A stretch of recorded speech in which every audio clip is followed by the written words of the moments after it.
In this video, we're going to learn how to read advanced chord symbols. In our last video, we discussed how to read triad chord symbols, and now whatever comes after that triad, whatever upper structure notes that are in that chord, we're going to learn how to read those too.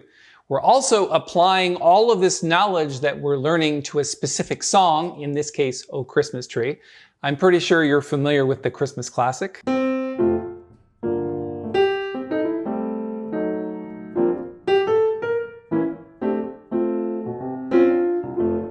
And when we get to the end of this video, I'm going to play the entire arrangement of "O Christmas Tree" with bass and drums. So stick around for that, because that's how you apply this knowledge. Now, in our last video, we learned that there's the chord symbol itself and then the interpretation of the chord symbol, which we're going to get to later in other videos.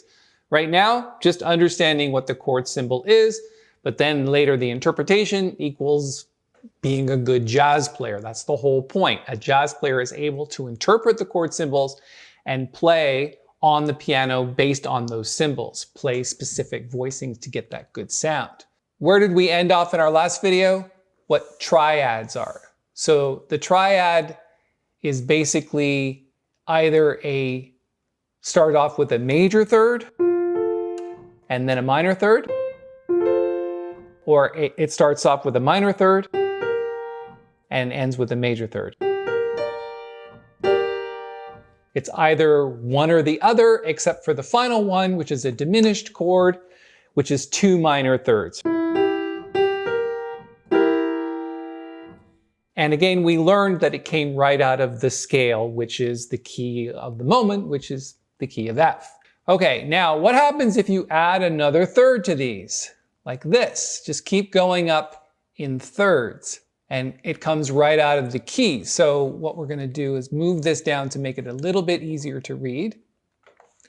Let's get these ones out of here, and we'll move them down an octave just so that it's easier to get to. So we have our C, and then add a third to that, then D minor, and add a third to that. Now again, we have no accidentals at all. It comes right out of the key. And then E diminished with another third on top. So what happens when you do that? That means now we have a seventh, because the distance between the first note and the last note is an interval of a seventh. And that means that we now need to label what each of these chords are based on what that seventh is. In the first case, the distance between the F and the E is actually a major seventh. So you can denote that two ways. I like this way, which is a 7 with a circle over top, or you could write it like this, which you'll see in real books, major 7. I like the other one because it's more abbreviated. The second one is G minor, and you've got a 7th on top. That is a minor 7th, and we denote that like a 7. Now, if it's a minor 7th, it also works for dominant chords, because the distance between the first note and the last note, which is the 7th, is a minor 7. The next one is also a minor 7, because that is a minor 7th. B flat major 7, because the distance is a major 7th. So B flat to A, that's a major 7th. If it were that, it would be a dominant 7th or a minor 7th. But in this case, it's a major because it comes right out of the scale. And then you've got C major 7th, D minor 7th, and then the final one is complicated. It's a diminished chord, and then a 7th, again, right from the scale. And that is an E half diminished 7th chord, or what many people write, E minor 7 flat 5. Why? Because it has a minor, E minor, which is E minor 7th, which is a minor 7, and then a flat 5.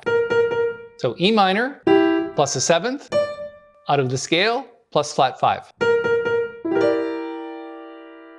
It's the only chord that sounds like that. Now, the interesting thing about that is it contains a tritone, which is an augmented fourth. So you've got 1 and 4, and then if it's this note, that's a tritone, an augmented fourth. Okay, that's an interesting chord. E half diminished 7th or E minor 7 flat 5.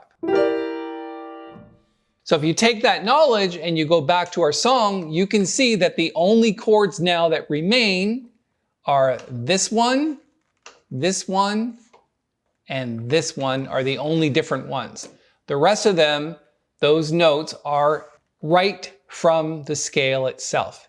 Now, anytime it's not from the scale and it's a 9th, 11th, or 13th, which is what we're going to do in our next video, because you can keep going in thirds. So if we have, for example, let's take this C major 7th chord and go down here. If we build that up in thirds, like this, it gets eventually back to C. And these notes are the 9th, 11th, and 13th. Now the question is, which 9th, which 11th, and which 13th? And that's what's denoted by this symbol right here. Flat 9 tells us that it's not from the key. It's from outside the key. It needs an accidental. Anytime there's an accidental in front of that number, it means it's not from the key of the moment. So for example, if there's a flat 9 in this C major 7th chord, which there wouldn't be, you would put a flat there. Does that make sense? Okay. So that's how to read 7th chords. In our first video, we talked about triads. In this video, this is how to read 7th chords.